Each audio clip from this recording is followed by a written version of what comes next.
Hey guys, it's Quickie Baby, and I'm playing in the VK4502A. You guys may have recently seen my review of this tank, and if not, you should definitely go and check it out. I will start with the caveat that this is probably one of the worst tanks tier for tier in the game, and I've been trying very hard to make it work. The most fun that I've been able to have in this tank is when you basically play it like it's a medium. And also when you play it in a platoon with friends, so you can try and maximize your damage potential.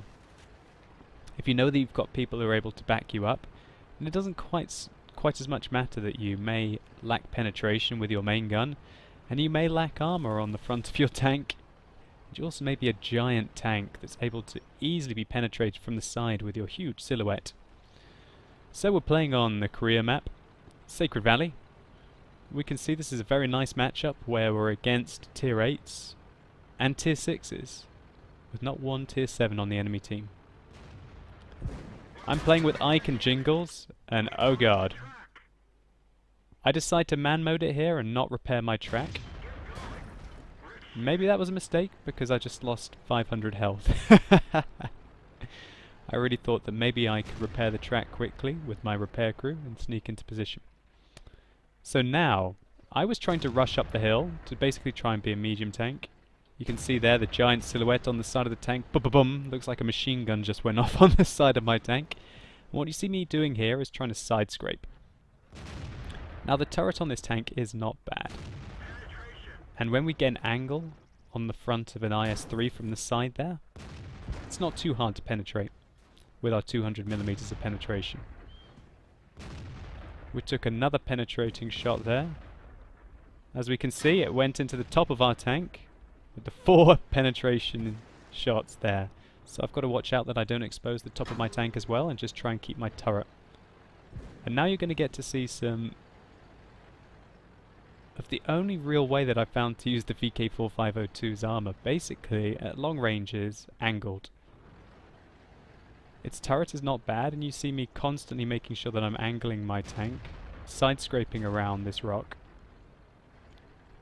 Now that I see that the game has calmed down a bit, I'm trying to poke the bushes. I'm trying to spot for my team, basically. I'm the forward scout, and we can see Ike is there behind me, and wow, he's taken a beating as well. This doesn't look like this is going to be a very good game so far. Both me and Ike are crippled, and we're down 2 tanks, including an FCM 50T, who was one of the better players on our team. So I decide that I can make a break for it, and then I go, no, probably not the best idea. I pull back and boom, we hear 3 shots whiz past the tank. That was fortunate that they missed their shots. I decide that it's time to get some shots off, and the aim time on this gun is not too bad. As you can see, it's fairly quick to aim, and we're able to put in devastating shots on the Jagdpanzer. Firing at a tank destroyer that's 2 tiers lower than you, can't really go that wrong. Oh, what a snipe that was there on the ARL to take our damage total up to just over 1,200. So I'm basically spotting here, trying to cover most of my tank behind this rock. This rock is almost perfect for this very tall tank. And yeah, its turret means that we can actually do some work in this. Fortunately, we bounce off the KV-1S's turret ring there that I was trying to hit. We aim again for our second shell. I take a blind shot. We'll wait to see his health when he reappears to see if that one went in or not. And this game is looking fairly close. We're still down a tank, but we seem to be doing okay in the north. We've got a Jagdpanther and Tiger 2 up there, so at least our north isn't crumbling and we're not going to get flanked. And it's really just a standoff at the moment.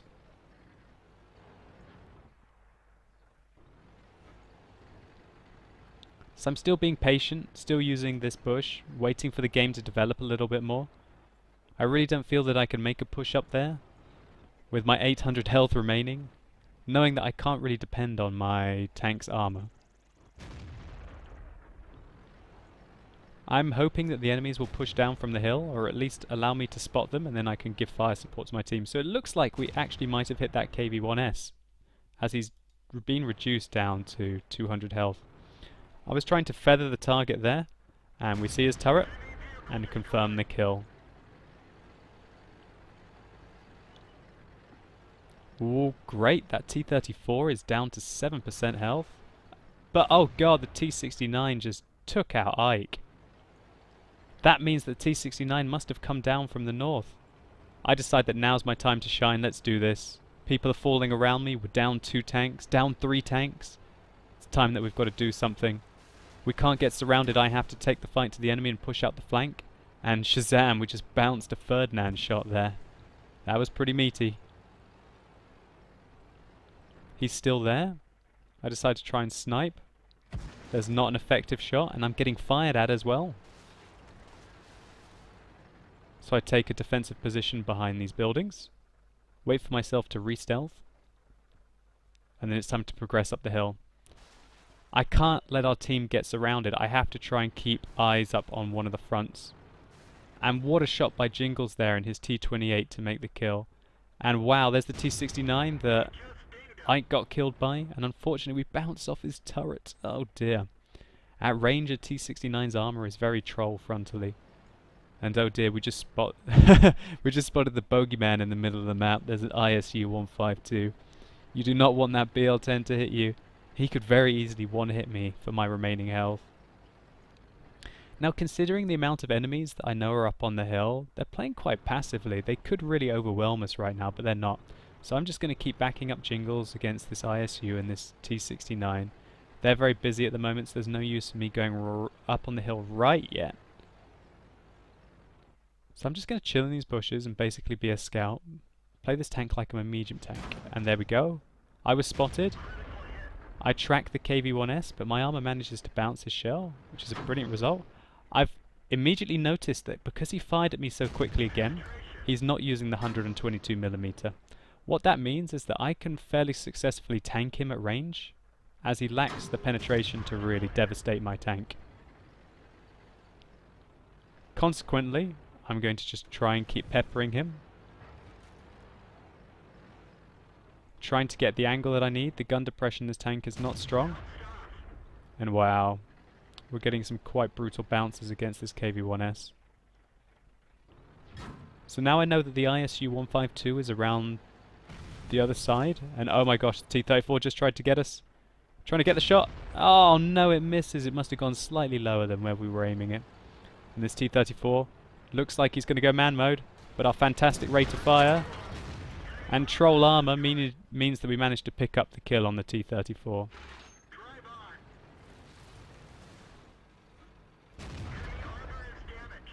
We had a little bit of an artifact bug there with XVM, but it's gone now. And wow, we just decimated that T-34-85 with a fire shot that put him down 70% of his health. So we've got ammo racks there in the Pershing, and wow, it's on now. I'm getting surrounded. We've got 1 tier 8 medium tank and 2 tier 6 medium tanks attacking me at the same time. I'm going to try and confirm the kill on this Pershing, but I'm not going to tunnel vision on him because I know that the Cromwell will be able to hurt me. Unfortunately, that was a really unlucky shot there on the Cromwell. And we've been reduced to 52 health. And this is where the VK4502 can do some good work. I'm trying to keep my armor angled, never give him a flat surface, and the fairly good traverse speed allows me to keep my frontal armor to the Cromwell. I'm looking at where he's aiming and I'm bullying him. And bam, there you go. Good night, Mr. Cromwell. There's our 5th kill. I know that there was a T-34-85 behind us. I'm worried about the ISU 152 picking up some damage. Our optics just got repaired, so maybe we'll be able to spot something now. I'm just going to try and poke down here and try and find the T-34-85. There he is. Shut down. So now the game has completely changed. Jingles unfortunately fell, and oh my word, I just got hit, which means that the KV-1S has to be dead ahead of me. Because if I just bounced the ISU 152, that was some hella luck. Now I know that he doesn't have the 122mm, which means that really I can just brutalize him. There you go, sweetheart. You should have been using the 122mm, unlucky. So now, wow, there was our 7th kill. We've picked up 3,600 damage, and wow, the gods of World of Tanks just lucked me out so much. We just got hit, I think, in the side of the turret, or possibly the top of the tank, by an ISU 152, and it did no damage. Absolutely incredible luck there, guys. And unfortunately for the ISU 152, oh, I fire off a really bad shot there, thinking he was going to go forwards where he didn't. I decide to get into a forward position. Then I decide to pull back. I'm quite worried here. I don't want this ISU to finish off this game, which he is very capable of at the moment. He's going after the Ferdinand, and oh gosh, now it's on. He just executed the Ferdinand. I line up my shot. He's going man mode. And that's it. That's all she wrote for the ISU 152. So it was fairly touch and go stuff there at the end, but we managed to pull through. Let's take a look at some post-game stats. And wow, what a game. We managed to pick up a Radley Walters medal in one of the weakest tanks tier for tier in the game. I don't think I'm ever going to be able to do this again. Sell it now! Get rid of it. I don't want to ever play it ever again. Amazingly, we managed to pick up a steel wool medal, the Top Gun, obviously, with the Radley Walters. And we can see that we got a Spartan and a cool-headed medal. Absolute ridiculous result. We did over 4,000 damage. We took a potential of 6,000 damage. And our damage upon spotting was 1,124. I'm quite surprised at that damage upon spotting, but maybe it was Ike who was getting the spots behind me. As we can see, our platoon finished on top, and I'm nearly 100% certain now, looking at those stats, that Ike must have been doing a hell of a lot of spotting. Look how much damage Ike did, only 600, but look how much experience he got. I think the position that he was in, he was doing all the spotting really, and maybe I was just firing and taking some hits as they were firing at me, because I was behind the bushes and my view range wouldn't have been able to go through them. Of the 30 shots we fired, 24 hit and 20 penetrated. We did fire quite a few premium rounds towards the end, but it was so touch and go that I really wanted to secure the game. I would have been able to poke the game and judge a lot better if I'd had 6th sense, but unfortunately I don't have that on my commander. I think that this game really showcased the strengths of this tank. The fact that its armor it's good enough to troll low tier tank. We could see that the Cromwell was unable to go through us, which is always nice when you can successfully take out an enemy tier 6 without really taking any damage from him. The KV-1S, because he was not using the 122mm, also failed to penetrate us reliably. And the all-round troll nature of the tank, it can just bounce shots randomly. You just got that RNG that you get with German armor. The fact that you've got 80mm of armor at your at your side and your rear means that you do have that opportunity to pull off the miracle bounces, which simply you can't do in some of the British and American tanks with their terrible side and rear armor. I think I showcased the strengths of this tank. You have to use its fairly okay speed and fairly good DPM to just overpower the enemy. Don't try and target high tier tanks in this tank because you're going to fail miserably. You do not have the penetration to engage equal tiered and even some lower tiered heavies frontally. You have to get their side and their rear. However, this tank can really start to chew up mediums of equal tier and below, because their penetration will find it very hard to get through the front of your armor if you angle it well, and you'll be able to penetrate them with your 200mm. What do I think of this tank? I still think that it's very weak. I think I would have been able to do more in a Tiger 2. However, I think this was a really good situation for this tank. It was able to get forwards into a fairly aggressive location, get support from the rear, use its troll armor, and I got lucky with my armor that game. And I was able to brutalize a bunch of tier 8 ranging down to tier 6 tanks. If I'd been in a tier 10 matchup, for example, I would have just had to be in a support tank and I couldn't have led from the front like I did. But I think this was the optimum situation for the VK4502, and if you guys are going to use it, firstly I recommend that you check out my review of the tank, and secondly try and find some friends who are either playing medium tanks. I think this is quite a good medium tank support. Maybe they're playing in, for example, some Centurions, or maybe they're playing in Panther 2s. If they're playing in Panther 2s, then this tank can sometimes provide the support that they need. The DPM of the tank is one of its highlights. Considering its alpha damage is 320, it has a surprising rate of fire of 6 rounds a minute. This means that this tank has got significantly higher DPM than medium tanks of its tier, which is very unusual for a heavy. So guys, I hope you've enjoyed this gameplay. Good luck to you on the battlefield. Thanks a lot for watching, you've been epic, and hopefully I'll see you soon.